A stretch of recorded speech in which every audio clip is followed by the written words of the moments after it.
দহগ্রাম সরকারি যে উচ্চ বিদ্যালয়, একমাত্র উচ্চ বিদ্যালয় এটা। এই যে আমার পিছনে যে গ্রামটা দেখতেছেন, অনেক বসতি, প্রায় 200-400 ঘর আছে বসতি, কিন্তু এই যে ব্রিজটা দেখতেছেন একবারে দুর্ভোগে পরিণত হয়েছে এই ব্রিজটা।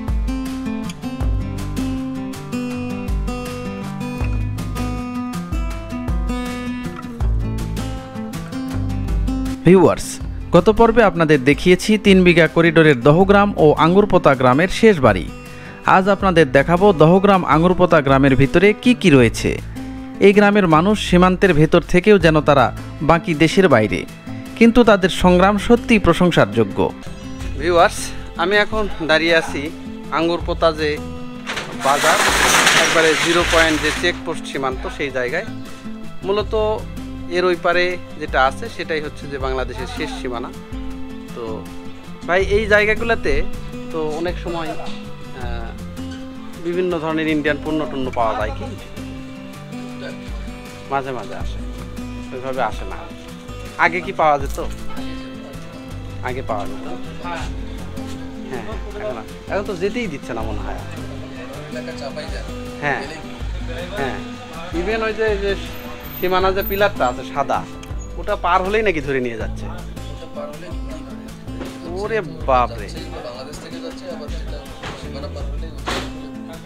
এখন আর আগে যেমন কাঁটা তারের বেড়ার কাছে যাওয়া যাচ্ছিল, এখন সেটা আর যায় না।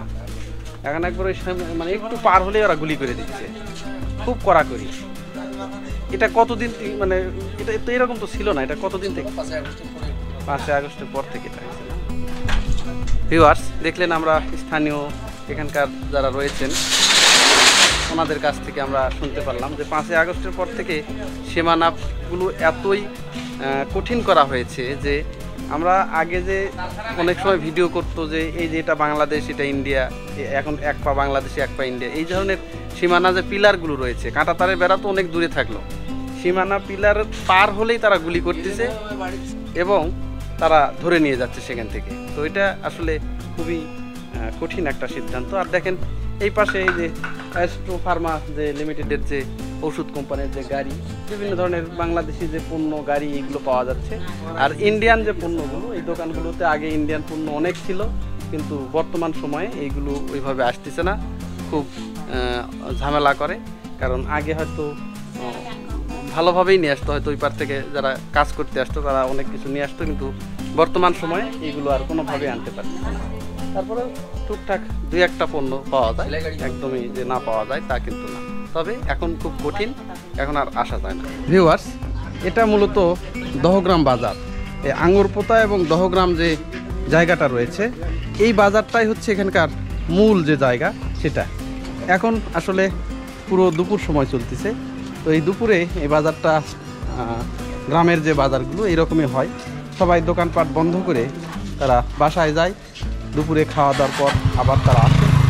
এবং এখানে আর কিছু দূর গেলে এখানে একটা 50 শয্যা বিশিষ্ট একটা হসপিটাল রয়েছে দহগ্রাম।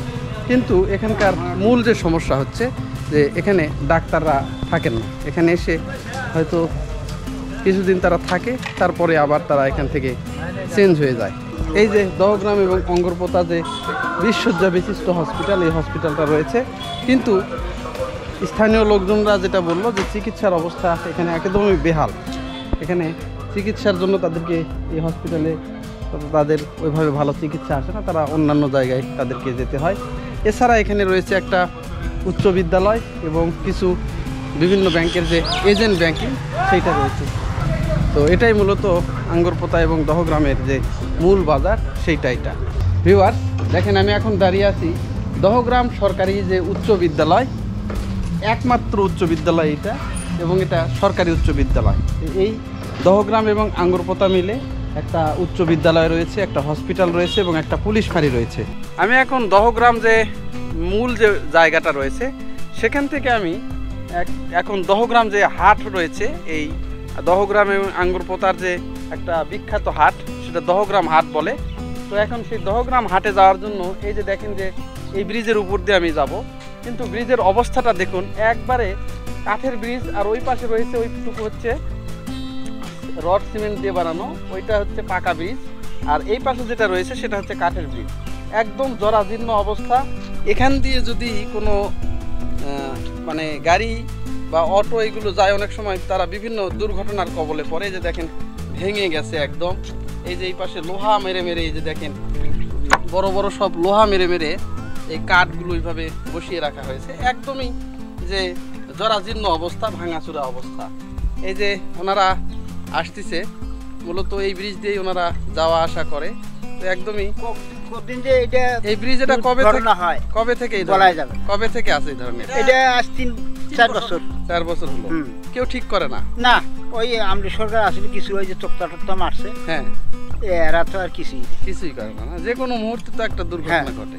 পড়ে গেছিল তো, এখানে মোটরসাইকেল নিয়ে পড়ে গেছিল, তাই না? হ্যাঁ, এইখানে মনে করেন যে এই জায়গায়, হ্যাঁ, এই জায়গায় মোটরসাইকেল না, হ্যাঁ, মোটরসাইকেল আর মানুষে, হ্যাঁ, একবারে তলে গেছে। ওরে বাপ রে বাপ। এই যে আমরা ভুট্টা নিয়ে আসি, 500 টাকার ভাড়া, 2000 টাকা পাইছে না, তাই না? এখন ওই ভাড়ির ওই ব্রিজ দিয়ে আসে, দূর দিয়ে ঘুরে যেতে, অনেক দূর দিয়ে।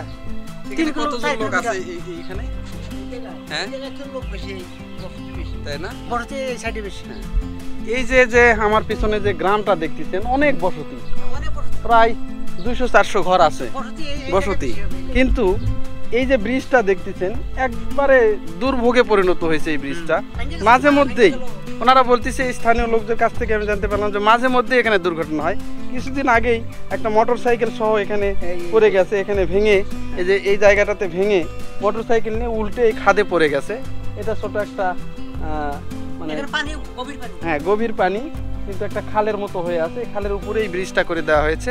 কিন্তু একদমই যে লাজুক অবস্থা, যে কোনো মুহূর্তে এটা বড় ধরনের দুর্ঘটনা হবে। আর সবচেয়ে বড় কথা যে এই পাশ থেকে শস্য যদি ওই পাশে নিয়ে যেতে চাই, বিভিন্ন ধরনের যে ধান আছে, ভুট্টা আছে, এইগুলো যখন এই পাশে নিয়ে যেতে চায়, এই পাশ দিয়ে তারা কেউ নিয়ে যেতে পারে না।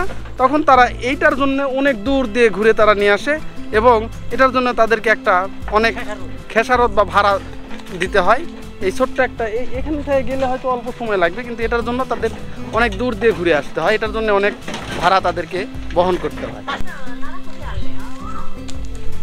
ভাই এইগুলাতে সমস্যা হয় না? কেউ কিছু কয় না? রিসেন্টলি কাউকে কি ধরে টরে নিয়ে গেছে নাকি এই ধরনের ঘটনা? আর কিছুদিন আগে তো দেখলাম মনে হয় যে সীমানা যে তারা বাঁশের বেড়া দিচ্ছিল, তখন মনে হয় আপনারা লোহার বেড়া দিচ্ছিল, কাঁটা তারের, আপনারা যা প্রতিবাদ করছেন না?